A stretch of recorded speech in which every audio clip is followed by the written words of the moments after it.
Good afternoon and welcome to the final session of AXA Coral Live 2018. For the past 2 weeks we've been broadcasting live from the Kamabi Research Station on the island of Curacao in the Caribbean. It's been fabulous having so many schools join us and so many of the scientists who are working here as well. For this final session is an Ask Me Anything session. It's a sort of group effort. I've got Ellie who will be helping out from behind the camera as well. Ellie, can you give us a wave? Fantastic. And Iris is somewhere underwater. So she is due to come from a research dive which is on at the moment, and will be coming up the beach shortly, we hope. We haven't quite got a messaging to her underwater. We have schools coming to us from Bermuda, the UK and Canada and Mexico. A big shout out to the Colegio San Patricio from Monterrey. Wonderful to have you with us for this final session. So this is an Ask Me Anything session, so do please keep the questions coming over the live chat. Those will be updated to my handheld here, and we'll be able to take you through hopefully as many different questions you have about the coral reef, the coral animal, and the current science that is being done to understand them better. So we're going to start off with the Colegio San Patricio, and there are a couple of questions here. The first question: are there different kinds of corals? Certainly there are. There are about 1,300 different species of corals, and really you could divide those into a few different types. First of all, you have the tropical reef-growing coral, and if you have a look at any underwater footage wherever you are in the world, you'll be able to see those amazing structures making up the reef. And we'll come into some details a little bit about those in a bit. You then have soft corals, which don't have so much of that hard, rocky substance that grows the reef. And then you have deeper down the deep sea corals, down to about 3,000 meters. And those are corals that don't photosynthesize. So just to really do a coral basics here, I'm just going to come over and grab a coral from. It's been a baking day, so that's why I'm hiding in the shade of the tree here. So just to do Coral 101. So the tropical reef building coral, like this maize coral here, it's a sort of like animal, vegetable, mineral all in one. So first of all, it's an animal. It's a coral polyp, and the polyp is related to the jellyfish and the sea anemone of Finding Nemo fame. It takes calcium carbonate, a mineral, from the ocean and lays down the structure. So the actual living coral is only a thin membrane over the surface. Now, in the clear waters here of the tropics, those very beautiful clear waters, that means essentially we have these animals forming these colonies in a marine desert. So the coral animal has done something quite clever. It has a symbiotic relationship with an algae that lives inside its tissue, and that provides it with energy from photosynthesis. So, but deeper down in the ocean, where there's no light, of course, that photosynthesis is not possible. So you do have different types of coral. You have the coral that is photosynthesizing in the shallow and deep reef. So that's shallow reef from about 0 to 30, 40 meters. And I can see a deep reef expert out of the corner of my eyes, so I'm just making sure I get this right. And the deep reef really from about 30, 40 meters down to sort of 100, 120. It really depends on the amount of water that's getting down through the sea. And then you've got cold water deep sea corals down to about 3,000 meters that don't photosynthesize at all. And those are some of the different types you have. Very long, very good question, but requires a bit of a long answer. So the Collegio Patricia would also like to know, how often do you go under the sea to check on the coral reefs? It's really, we'll talk to some of the researchers here, it's sort of 2 or 3 dives a day on average by the research teams. And when Iris and Misha come back, we can ask them about their diving routine. Ellie's on scientist lookout and is peering into the distance. We can't quite spot anybody quite yet. So we got the next question is what problems affect coral reefs the most? Now, coral reefs are facing problems from human activity in 2 ways. First of all, it's a great question, and it's one that's come up a number of times over Coral Live over the past 2 weeks. And so you have local threats and then systemic threats. Now, the local threats facing the reef are those that are caused by sort of local activities. That might be overfishing, might be destructive fishing practices such as the use of dynamite or cyanide. It could be sewage going into the oceans, and the sewage is a problem because it helps the algae to grow, and that starts to take over the reef, outcompete the coral. Now, other things that might be going on, pollution and coastal developments. So if you have a coastal development, large sort of areas being turned into hotels and everything else, what you find is there's normally more runoff, so dirt and other things washing into the ocean, and that cloudiness in the water helps to block the sunlight which the corals need to grow. Going back earlier to our point that the coral polyp has a vegetable, a plant-like algae growing inside its tissue, the zooxanthellae. Now, if we look at the bigger global threats, what we have are really 2 main ones: ocean warming and ocean acidification, and both of those are driven by increased levels of atmospheric carbon dioxide. Now, the carbon dioxide, in terms of warming, it's the greenhouse effect, which you may know about, keeping heat in the Earth's systems, including in the ocean, and leading to an impact called coral bleaching, which we can discuss if that comes up later, if you need me to explain that a bit more. And the second piece is ocean acidification, where those increased levels of carbon dioxide are dissolving in the ocean, forming a weak acid, carbonic acid, and that making it harder for corals to grow their structure. Now, I've just got actually to seeing where we can, here we go. So we've got the next question coming in. How long does it take a coral reef to form? It's a really great question, and one that we've been talking about over the past days, and it really depends on what you mean by form. So there's lots of stages here. I think the first thing to remember, and I'm just going to put my phone in my pocket and just grab some bits of coral off the jetty here and then come back into the shade. Oop. Let's grab a few bits of coral.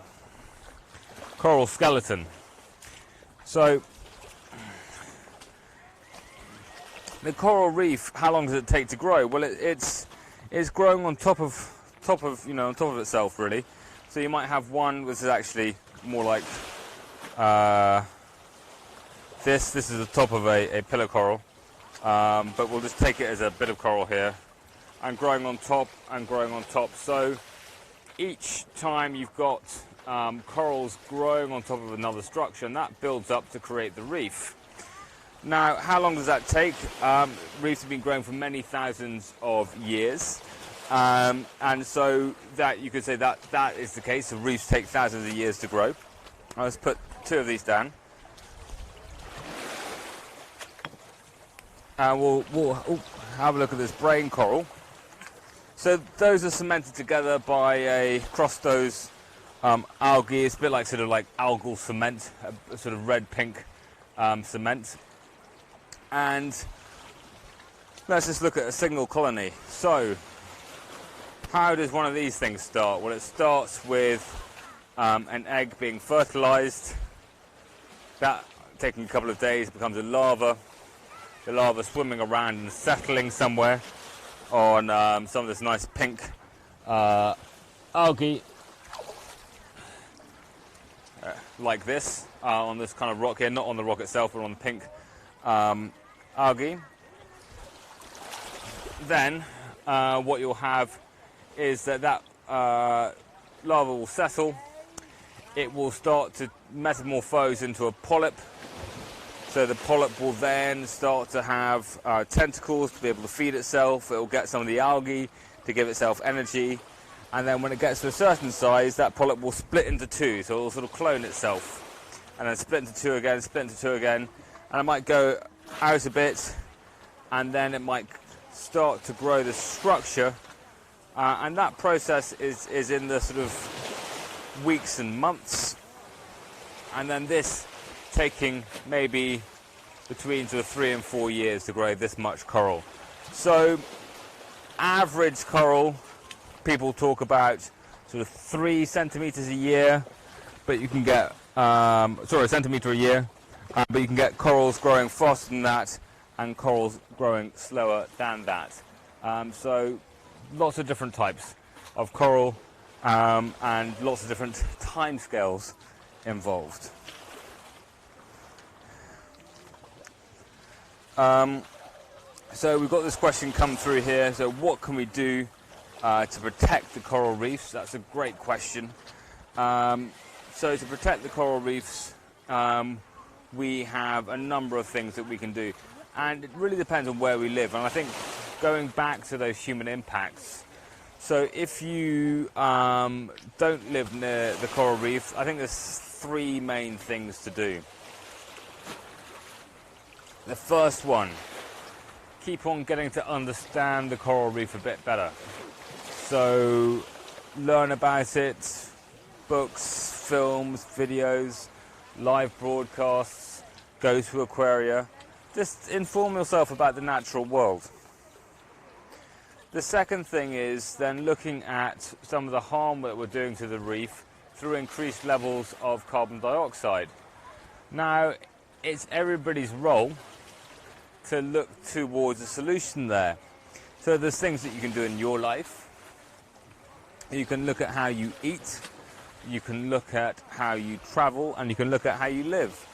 Now, one of the things that's been shown by research to have a massive impact, this is a research looking at the carbon emissions in Britain and elsewhere, but it's looking at the fact that a vegetable-based diet is one of the biggest things that you can do. One of the biggest things you can do is to go from a meat-based diet to a vegetable-based diet. Other things like changing your form of transport if you drive a car, and also looking at the other impacts in terms of energy and resource use in your life. If you do live nearer the reef, there are a variety of other things you can be looking at. Whether it is not eating fish that are caught unsustainably, to making sure, so I'm just making sure I don't fall over here, to making sure that new developments don't harm the reef too much. Now, the third thing you can do is become an advocate. So it's persuading governments and others to change their ways to help protect the reefs into the future.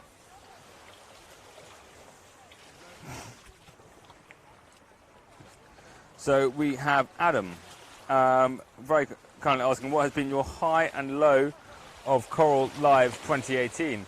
Well, I think that it can be a couple of things. I mean, the high always for me is this opportunity to speak to so many young people around the world. I think that we have an estimate of having spoken to 15,000 young people across the world over the past 2 weeks and shared with them the amazing reef and the fantastic science being done by the experts working here at the Kamabi Research Station. So definitely a high is being able to engage with you, meeting amazing researchers, finding out more about their work, reconnecting with people who I've had the pleasure of working with in the past. It's been absolutely brilliant, and really amazing to work with Ellie again. We've worked in the Arctic, but Ellie's been superb behind the camera, pulling this all together, and the team in London who make sure that all your questions come through and we're connected in that way to the outside world. Lows, it's been quite tough, technologically and climatically, if that's the right word. We've had downpours, we've had baking sun. I'm reduced to avoiding sunstroke by standing under a tree with a moray eel somewhere near my feet. So that is some of the low side is on that front of it is tough and out here, although it may not seem it, that being working on a tropical island. Stuart would like to know what is the coolest coral you have ever seen? The coolest coral I have ever seen, I think it's a bright blue Acropora type coral, so it's a branching type coral on the Great Barrier Reef, on Ashen Coral Reef. That was very, very cool indeed. You don't have that kind of bright, those bright sort of different colours on the reef here in Curacao, but amazing elkhorn coral, which I'm looking forward to getting in the water, to having a look at that in just a bit, probably tomorrow. We'll be able to get in and have a look at the elkhorn coral a bit more. But that's definitely the coolest. I like those branching corals. The other cool corals are things like bommies. So these massive boulder corals. The famous one on Heron Island, famous one in American Samoa called Big Mama. So those are pretty cool corals. Fraser, have you ever seen an animal eating coral? Yes, I have. So the animal eating coral nibbling away, making a funny sound underwater, is a parrotfish. And this morning in our live investigation looking at adaptation on the reef, we're looking at how the parrotfish has an amazing beak to scrape the coral, and sometimes just scraping so much, getting that coral into its stomach, you can see the scrapes on the surface, grinding all that up and pooping out this very fine white powdered coral, which then goes to make up the beaches in various areas of the tropics. Emily would like to know how much coral is in the ocean.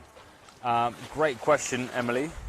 So the coral coverage is probably below 1% of the ocean, so not huge at all. It's changing dynamically through bleaching events and through human impact, but less than 1% of the ocean is covered by coral.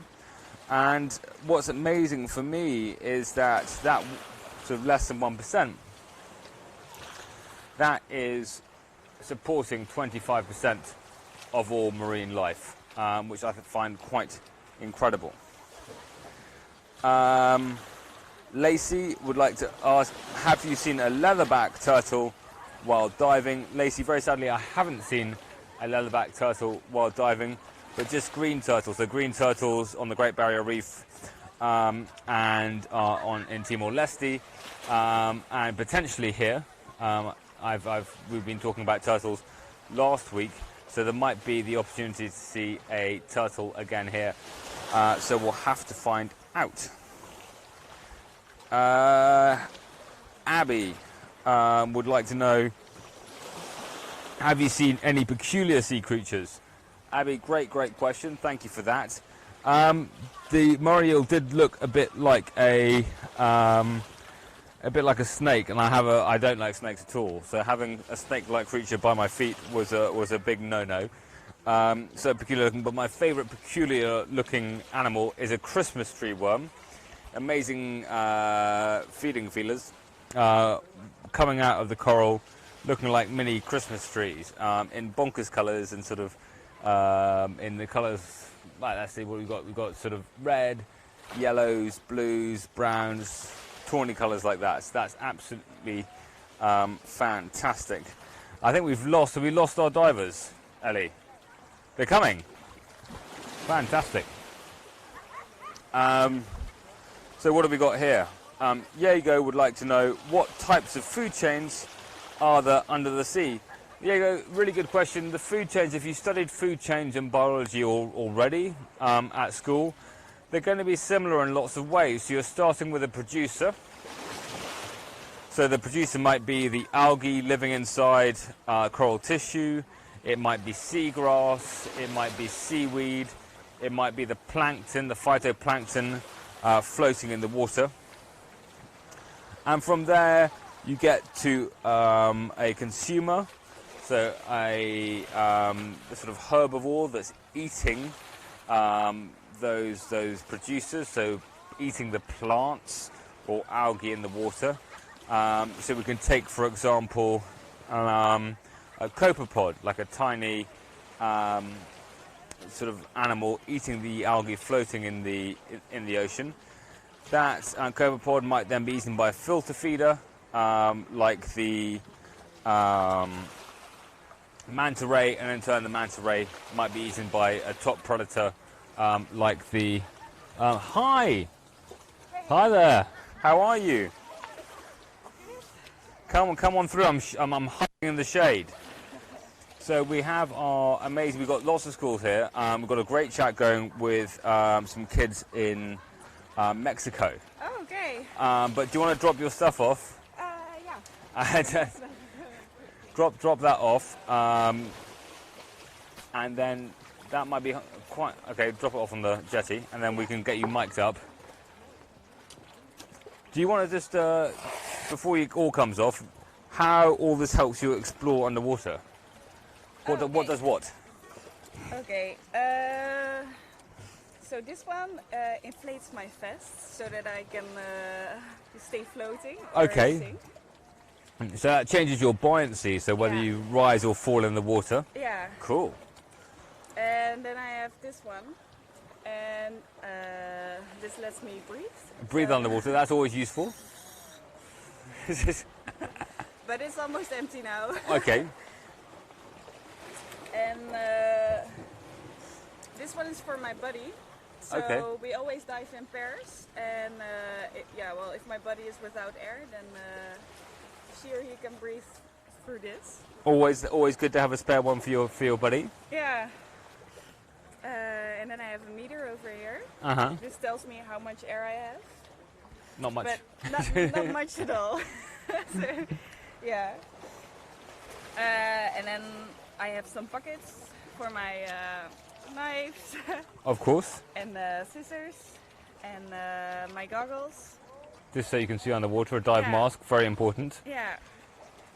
And then I also have some plates, so we can communicate underwater. Okay, it's not just taking notes. It's Yeah, also taking notes. It's like Great. a little bit of both. Well, I'll let you get all that off, and then Yeah. we'll get you mic'd up, and I'm going to retreat back to the shade after standing in the sun all day. And we'll go back to a few questions that we had from earlier. So Oriole, just while Iris is getting ready there, you're asking what do corals eat? And corals get their energy in two ways. The first is that they receive sugars from the algae that live inside their body. And the second is that they use their tentacles to catch small animals that come past on the ocean current. And those small animals, plankton, or this is a type of plankton like a copepod, provide it with energy as well. So that split is about 10 to 30% of, okay. Always good to, yes, perfect. 10 to 30% of the energy. If I can ask you to hold that, and then if you just clip that onto side, probably on this side, so as we face each other. There we go. Perfect. Yep. No? We'll swap. We'll put it on the other side because we're going to swap places because I'm Okay. because we're on a slope and I'm a little bit taller. It's a little bit unequal. So there we go. Ellie is making sure that and I can put my head back in the hedge. Okay. There we go. Yes. Perfect. Sorry, Oriole. I was answering your question on what corals eat. They get their sugars from plants that live inside their tissue, and they get their energy from catching little copepody, planktony animals with their tentacles. About 10 to 30% tentacly food, and about the other bits, so that's the opposite, 70 to 90% sugars from the algae that live inside their tissue. Now let's get my phone back. I've got some more questions. One of the questions was, in fact, I was going to wait till you come out. Yeah. How much time do you spend underwater and why? On a day? On a day, yeah. Well, yesterday we kind of had an extreme day, then we spent 6 hours on the water. Okay. So that was a lot. Because now we're setting up a sponge experiment. A sponge experiment. Yeah. So to see how they function when we feed them iron. Yeah. So we have 5 species. So this week we were gathering all the species. And yeah, well, that took a lot of time, so we almost got it finished. So you set up the experiment? Yeah. Is that it? You're collecting and doing the experiment here? Yeah. Or you're doing it in situ?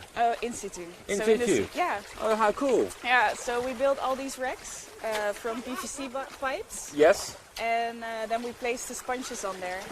So you've got these rigs, you've got the sponges suspended, and you're just feeding them sort of iron Yeah, well, that's going to start next week, and then for 2 months. for 2 months, and you're Yeah. going to see how they behave. So how much, on a sort of daily basis, does that mean you're underwater for a couple of hours a day, on average?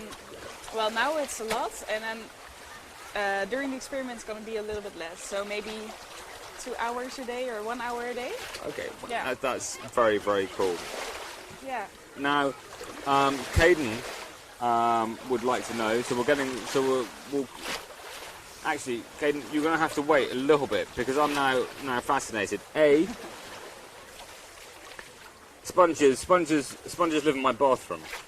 Okay. Yeah. I mean but you know that's where I know sponges from. Yeah. Is there something else that we should know about sponges? Yeah.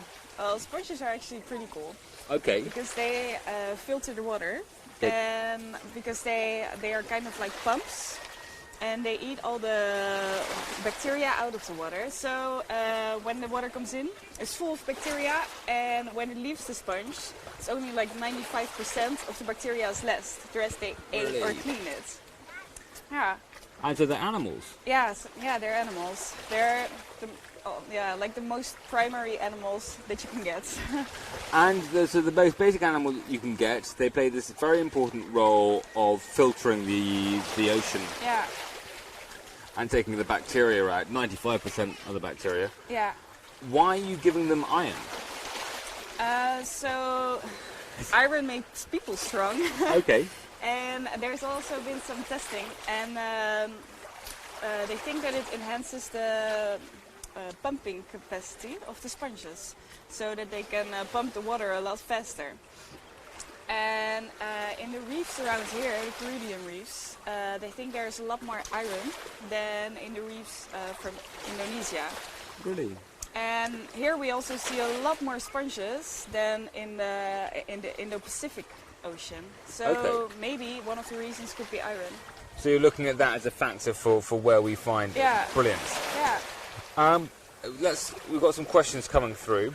Caden would like to know, how does coral get its colour? Okay.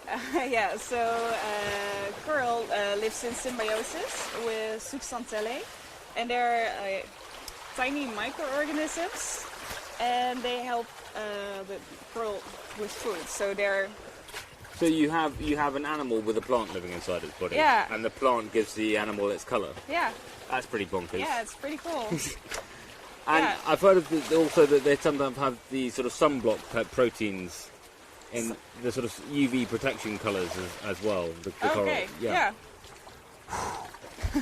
So there you go, plants inside their tissue and essentially sunscreen or UV protection. Michael would like to know, what is the most colourful species of coral that you've seen? I think it's very blue coral. Yeah, or there's also like some luminate. The fluorescence. Yeah, I really like those. So that's at night? Yeah. And so what happens? So you go out onto the reef at night with a UV torch? Yeah. Yeah, and then you can see, but also during the day, some of them are also pretty colorful already with the fluorescence. Yeah. That's pretty cool. Yeah. So there we go. Daniel would like to know, how come you're in Curacao? What got you involved? How come you're in Curacao looking at whether sponges respond to iron or not? Okay. So I'm actually studying marine biology. And, Perfect. Yeah. So normally I'm in the Netherlands, in Wageningen, a very small town, studying it. And now for my, I'm doing half a year of research, and well, there was room for me here in Curacao, so why not? Room in Curacao. Perfect And place. You're studying marine biology. Did you Yeah. always want to be a marine biologist growing up?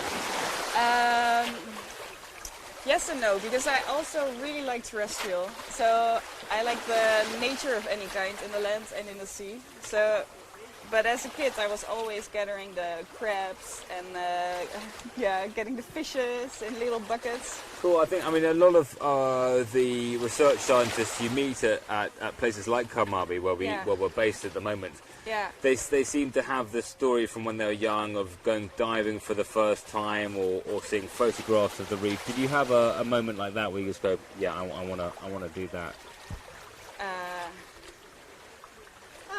I guess not. Maybe my first real love was with like insects and like animals on water and or on land. And then while I was studying that, I thought, well, now I kind of know the animals on land, and now I really want to get to know the water. Cool. Yeah. And here you are. Yeah. So we have Louise would like to know, why are coral reefs important? So coral reefs are, they provide us a lot of things.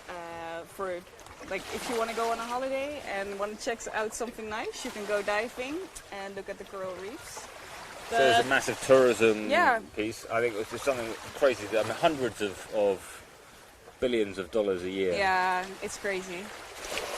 But another function is also that they provide us with oxygen. So that's maybe one of the most important Oxygen functions. is nice. We Yeah, like that. Yeah, it's like a mass rainforest on the water. So it actually also produces more oxygen than the rainforest. It's really.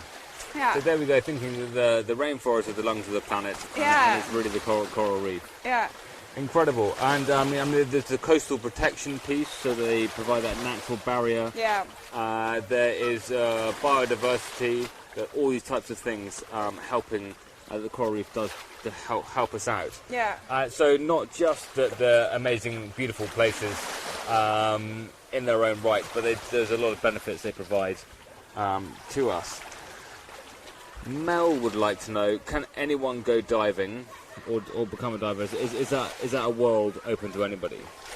Yeah, I think it's a world open to anybody as long as you're interested in it and learning. Then anybody can become a diver. Yeah. So anyone can. So Mel, you don't even need to be in the tropics. You can start your diving in a swimming pool. You can start your diving studying an online course. Yeah. And diving in temperate waters. Diving in the Netherlands, diving in Scotland. I think we're very. I mean, we've got people coming in from the US. So you could even do, if you live in the middle of the US, you can even dive in sort of quarries or lakes or that kind of thing. But definitely a whole new world to explore. Ben would like to know, what's your favourite coral animal? So a coral or an animal that lives in the coral, around the coral? Let's do one around. Yeah, so one of my favorites is probably not going to be the favorite of everybody. It's like the damselfishes. Okay. Yeah, because they're pretty aggressive and territorial. So what do they look like first off? So they're like a tiny fish around this big, Uh-huh. and often black. At Yes. least the one I like is black. And last week we had a place where we did our experiments, and there was this damselfish, and it was biting everybody else except for me. And it was becoming, like, turning into a little friend. And every time because we would gather some sponges, and then on the rocks there's still some worms. So then I would, like, show him the sponge, and then he would eat all the worms. I don't know. I really liked it. You had a pet damselfish. How fantastic! That's really, really great. Yeah. I mean, for me, I love the Christmas tree worms, but you obviously feeding worms to the damselfish. Yeah. But lots of a huge amount of diversity and amazing life on the reef. Yeah. Now, Kaz is wondering, are there laws to protect the coral reef? Laws? Laws. Oh, laws. Yes. Oh, yeah, of course. Yeah. So. I mean, I think you can go from anything from, like, national governments. So if you have coral reefs in your territorial waters, Yeah. then you can say, okay, this area, there's no fishing, there's no development, and you'll see that starting with I think the Great Barrier Reef Marine Park being one of the first places to do that, and now more and more almost as a competition, it seems, for what percent of your territorial waters that you can then start to protect. Yeah. I mean, other laws that are in place is the trade in coral. Yeah. And no anchoring of the boats. And no anchoring on the boats. Yeah. And then laws that we should have, laws on shipping to prevent sewage being released onto the reef. Laws that various countries are adopting in terms of limiting their carbon dioxide emissions. So we've got, yes, there are, but there's more work to do. Yeah, a lot more. A lot more. There you go. A lot more work to do, Kaz. So get busy. Jonathan would like to know, what are the healthiest coral reefs in the world? So the most healthy coral reefs are probably the ones on tiny islands in the Indo-Pacific, where you're as far from land as possible. Okay. And when there are not a lot of people around, because then you don't have the nutrients running out of the land. We've got your tangle up there. Yeah. So what we've got there is that as far away as possible from human activity. Yeah. So I mean, it's really the Caribbean is one of the most populated areas of reef, and probably the area that sort of started to experience damage. Yeah. Sort of soonest. Yeah. Wow. So there we go. Thank you, Jonathan. A great question. And Danica would like to know, what would you like to see happen in the next 5 years for marine life? So probably more marine protected parks. Okay. Yep. So that's great, and a lot of countries you wouldn't expect have overseas territories still with coral reefs. So Britain, France, US actually can do a lot to make those things happen. Yeah. Great. So that's one thing. Yeah. And also a better fishing policy, because a lot of times people fish the big fish out of the sea, and that really has an impact on the whole ecosystem. Because if you take the top predators out, then it has influences on their prey and the prey of their prey, so it goes all the way down. I think that the technical term you might be about to say is trophic cascade. Yeah. About how changes go through each level of the food chain. Yeah. We've got here. Charlie would like to know if there is one thing that, if done today, is there one thing that, if done today, would have an immediate impact? Yeah. Well, stop fishing. Stop fishing. Stop fishing, make more marine parks. Yeah. And also on an individual level, decide that you want a world with coral and healthy reefs. Just on a personal level, say that is something I believe the world should have, and then that can start to guide you into further action. Yeah. So from today onwards, you're a coral lover, coral future believer. Edmund would like to know, where can we find out more about coral reefs? Edmund, can we know where you live? Because there might be some places near where you live that are going to help out that. But For me, it's sort of there's museums and aquaria are Yeah. great places. There's a lot of great videos online. Documentaries, of course, the Blue Planet. Yeah, Blue Planet, my favorite. Your favourite too? Great, there we go. Blue Planet and Blue Planet 2. Yeah. 2. Yeah. So there's lots of places in the UK. So do go to aquaria. There's a variety of aquaria around the UK to find out more about coral. Some zoos also have small coral tanks. Yeah. If you're at school, Digital Explorer has a wide range of resources about the coral reef, so persuade your teacher to use some of those resources in class as well. Agnes, what is your main message to us about the coral reef? I would what's the say- one thing to Agnes and Agnes? Get to know it, because the more you learn, the more fun it becomes, and the more you also know how to protect it. So just get to know, and does that mean you have to come out here, or you can learn about it in other ways? No, you don't have to necessarily see the coral, but it will be, of course, fun eventually. But you can do it from your home. If you have a computer, you can watch documentaries, you can look it up. There's lots of ways to learn, and it can be done from any place. Or go to the library and find some nice books with pretty pictures. I mean, it's such a stunning thing to look at. So do find those that amazing imagery, whether that's film imagery or stills, and that's a great idea to really just be almost, fall in love with the reef. Yeah. Because that's going to be the strongest way of taking you through a rich relationship with coral. Very sadly, I think we've only got time for one more question. Or one or two. Mohammed would like to know, what is the rarest creature in the ocean? Well, Good question, isn't it? yeah, that's a really good question. I actually don't know. We don't know. But I know that there are lots of endangered creatures, but I don't know what's the most single. Do you know? I know the blue shark's the most endangered shark. Okay, yeah. I know the Elkhorn coral is probably one of the most endangered coral species that we know. Yeah. I think one of the fascinating things about this is that knowing things about the ocean is much harder than on land. Yeah. Yeah. It's only 60 years ago that we had the aqualung and could start exploring the reef. Now new submersibles technology coming along.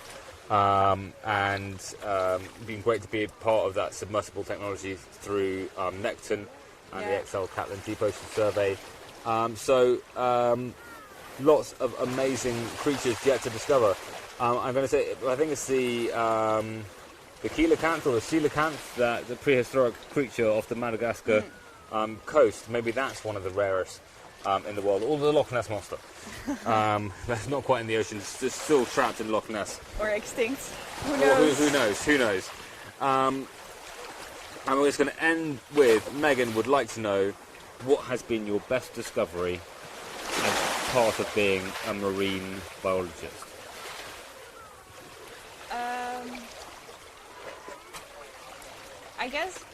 I guess that because since I've been spending a lot of time underwater here, that even the fish also really have kind of personality traits. Yeah, it seems weird, but I don't know. Fish are your friend. Yeah. Fish are your friend. Well, Iris, thank you so much for being part of our Ask Me Anything. There's just all these questions coming through, which were not lined up on, so some of them take us slightly by surprise. Thank you so much to all the teachers, students and others who have been part of Coral Live 2018. It's been magical having you. It's been fantastic getting your questions, answering as many of them as possible, sharing the amazing reef, the fantastic corals, fish, octopus and others, the amazing researchers and all your colleagues working and based out of the Kamabi Research Station, to Kamabi, to our partners AXA XL, and to the whole team who've put this together. So until next year, this is the final time I get to say this year. It's a goodbye from the Kamabi Research Station, goodbye from AXA Coral Live, and goodbye from Curaçao. Bye bye.